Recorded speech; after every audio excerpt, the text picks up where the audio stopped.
উপদেষ্টা ডক্টর মোহাম্মদ ইউনূসী ঘোষণা দিয়েছে অন্যান্য ধর্মীয় অনুষ্ঠান যেভাবে চলে মুসলমানদের কোরআন প্রচার করতে কোনো অনুমতির প্রয়োজন নেই। যেই ফোর্সে আল্লাহ কোরআনে দিয়েছেন কথা আপনি ওই ফোর্সে বলবেন। আগে যে ভয়টা দেখাতেন যে হুজুর রাজনীতি করবেন না, এখন এসে বলেন তো দেখি। আসেন। কয়েকদিন আগে বাংলাদেশের গোয়েন্দা বিভাগের যিনি প্রধান ডিজিএফআই এর প্রধান আমাকে মোবাইলে জানিয়েছেন সারা দেশে কোরআনের কথা বলবেন, কোনো অনুমতি লাগবে না। আমাদের এই চাচা এরশাদের মতো যে সকালে এক কথা বলেছে বিকাল বলছে না আমি বলিনি, এরকম নাকি?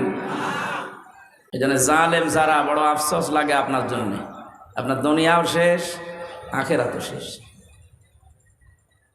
দুনিয়া তো শেষ করে ফেলেছেন, আপনার আর কিচ্ছু নেই। যারা জুলুম অত্যাচার করেছিলেন আপনার দুনিয়া শেষ, আপনি যাই করেন। আর আখিরাত শেষ কেন? কারণ আপনি আমার টার্গেট না, আপনি এখন আল্লাহর টার্গেট।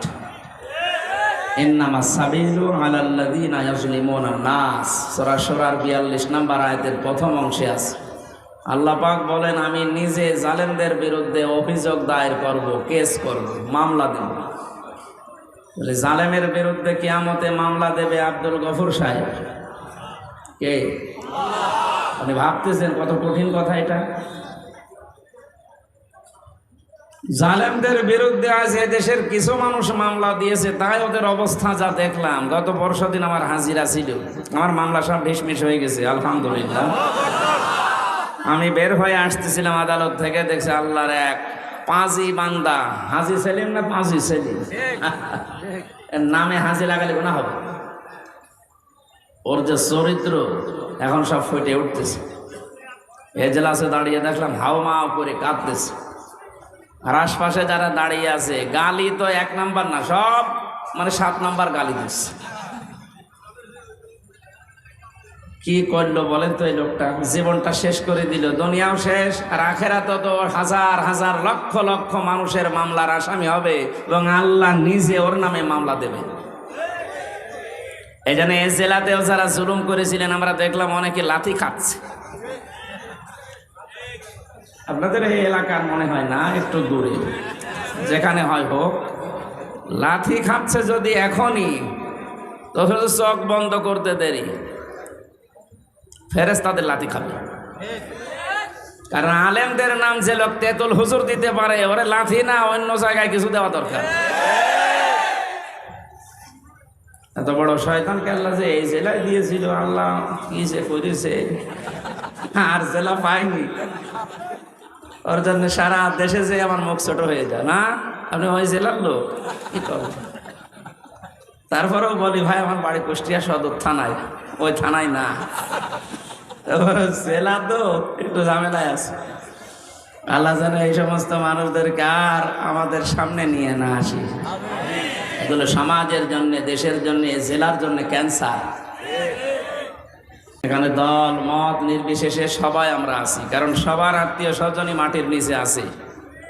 কথা বলে এই জন্য এটা নিছক রাজনৈতিক কোনো বিষয় মনে করি আপনি আবার চলে যেন না, কপালে আগুন লাগবে। আর রাজনীতি যদি কোরআন দিয়ে আমি করি আপনাকে শোনা লাগবে, কোরআনের বাইরে যদি আমি কিছু বলি আপনি চলে যাবেন, কোনো অসুবিধা নেই। আগে যে ভয়টা দেখাতেন যে হুজুর রাজনীতি করবেন না, এখন এসে বলেন তো দেখি। আসেন।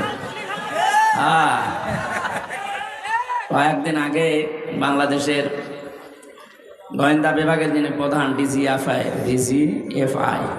এর প্রধান আমাকে মোবাইলে জানিয়েছেন সারা দেশে কোরআনের কথা বলবেন, কোনো অনুমতি লাগবে না। কিন্তু কমিটিতে যারা থাকে কর্তৃপক্ষকে বলবেন তারা যেন মেয়েদের প্যান্ডেলটা আলাদা রাখে, পুরুষের আনাগোনা সেখানে যেন না হয়। এখানে এরকম আছে তো? হ্যাঁ ঠিক আছে, আলহামদুলিল্লাহ। তো ওনার ওই কথা তো আমরা মেনেই নিয়েছি।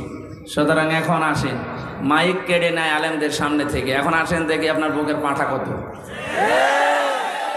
উনি আমাকে আর একটা তথ্যও দিয়েছে যে আমি বললাম স্যার আপনি এতদিন ছিলেন কোথায়?